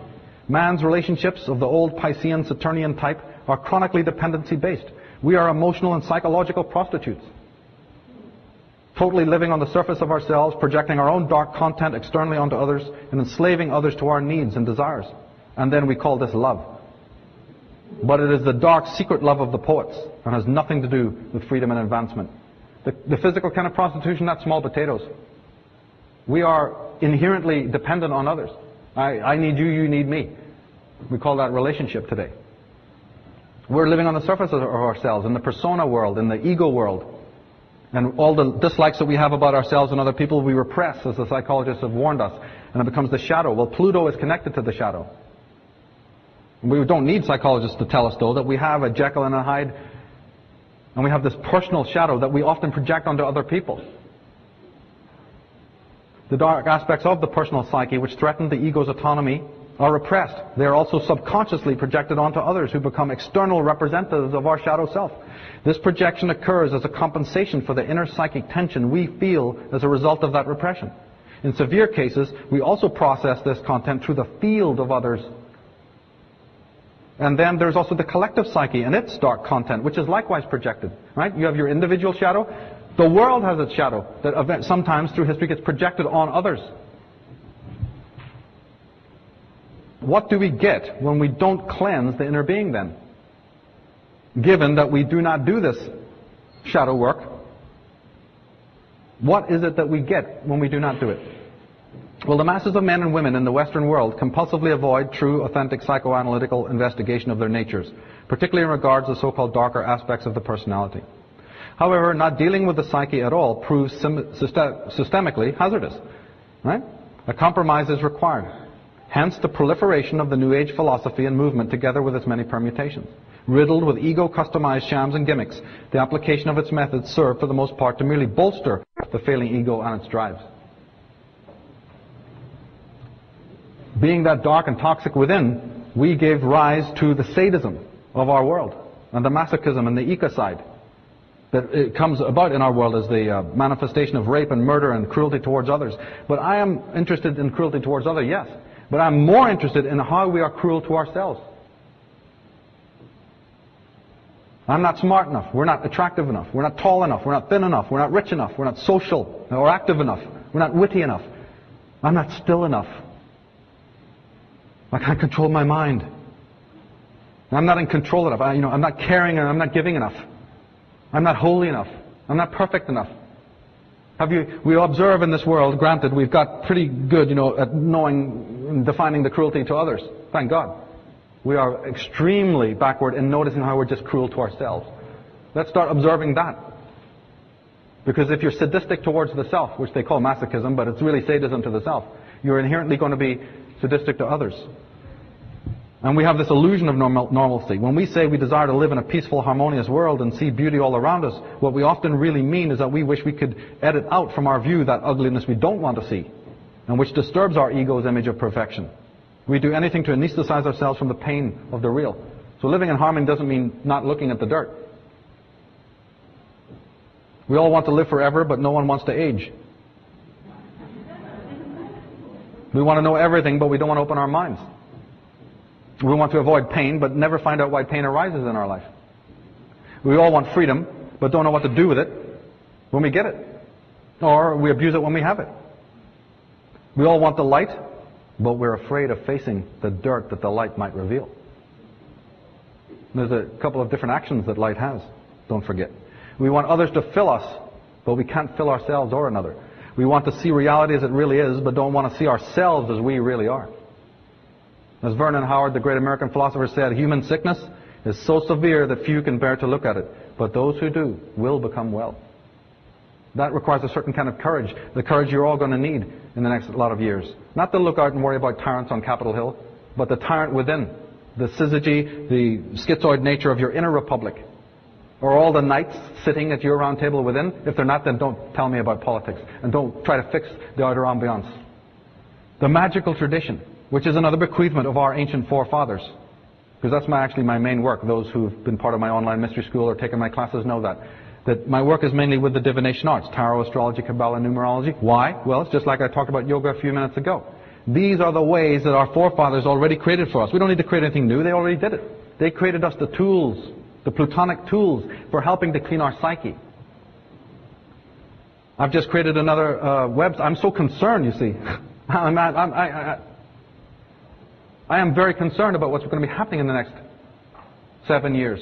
There's movements and actions happening which is removing our power more and more every day. So we need to defend ourselves by bolstering our own defenses and empowering ourselves. The way to do that is through the magical arts. Now, if we do not autonomously clean our psyches and strive to live morally, and if we continue to violate the natural order because of our inner emotional state, we will allow the ego to manifest surrogate channels to exercise its repressions and other negative debris. In short, if we give up the right rulership of the self, we inevitably breed Orwellian political and religious tyrants to take over the job and turn us into what George Simmel called the smiling depressives, or worse. All right? Or Carl Jung said it much more simply. When an inner situation is not made conscious, it appears outside of you as fate. When you are that toxic inside and you're not knowing how to deal with it, you clean everything, don't you? But if you don't clean our psyche, then we give rise to the worst kind of people. The worst kind of monstrosities that exist. In TV land, we marvel and even love these penitentiary psychodramas in which some quiescent belle, falls in love with some incarcerated sex fiend. However, the main tragedy of womankind, of which this is but a paltry sideshow, goes unnoticed. As I say in my book, the women who once ruled the world are now content to serve its destroyers. What has happened?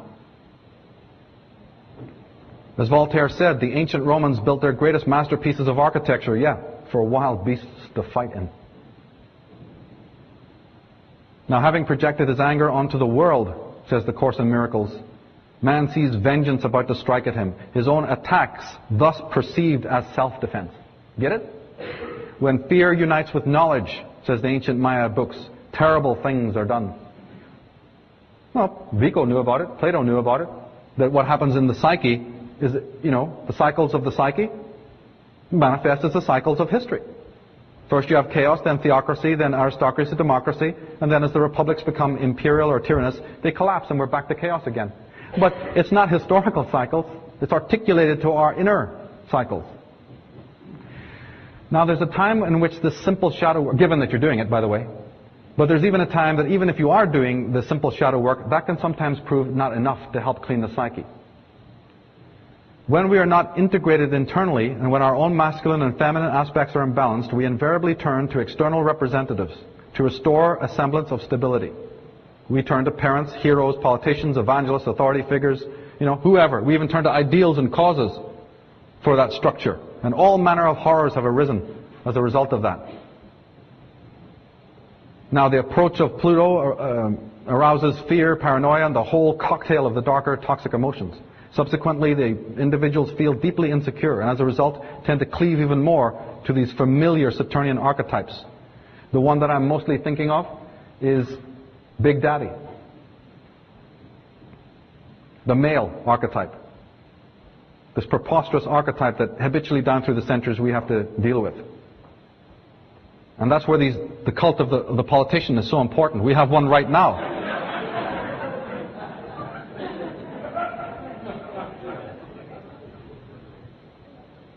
Let's note, ladies and gentlemen, the language. We're told there's a war on terror. Well, maybe it's the English in me, but the word terrorist and the word terrorism are very different than the word terror. There is a war on terror, all right, but it's of a psychological nature rather than a political one. So when you find yourself in a climate of atrocity and terror, find out what's happening inside your own self that's causing that into existence. And we know, as we've been looking at it, that this archetype of the father figure is nothing more than a rescripting of the old God lie from Jehovah. The concept is that you do not find vultures and carrion crows sitting in a Japanese tea garden. Right? Well, that's what these creatures are. So therefore, don't you see what they're doing? How wonderful to create an ambiance in the world full of mayhem, toxicity, cruelty, injustice. Because that's what they are inside. And you like your outward, you feel comfortable, don't you? In the ambiance that suits you. So a world of foment and all of us strangling and murdering each other. That's the world that they want to create for themselves. And America is very good at it.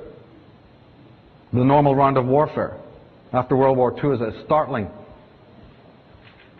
catalogue of atrocity. And archaeology supports the view that warfare is a development of only the past 10,000 years.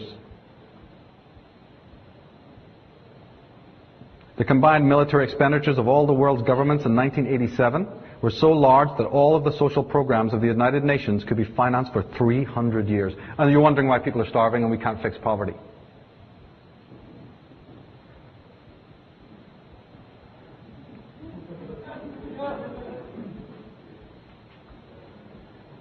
The ambiance must be full of paranoia and fear.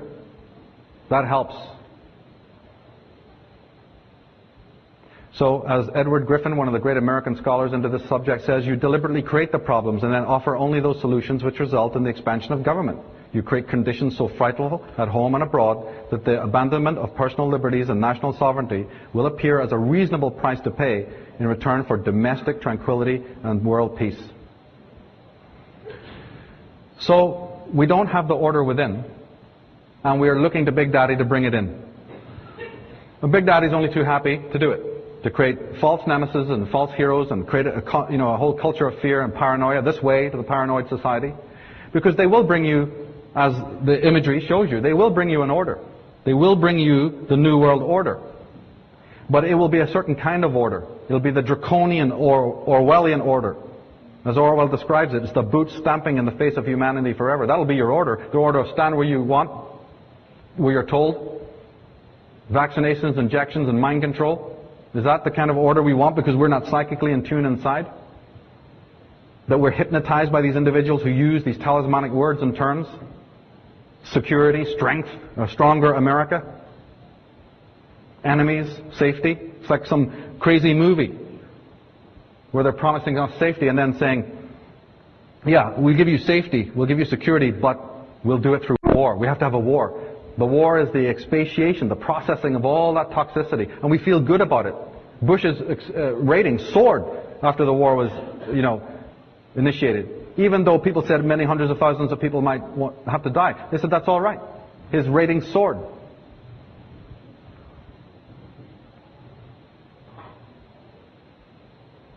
We have more to share with you, ladies and gentlemen, but we have to pause now. So in doing that, let me just thank you again for being here, for lending your time and your energy to our cause. Thank you very much.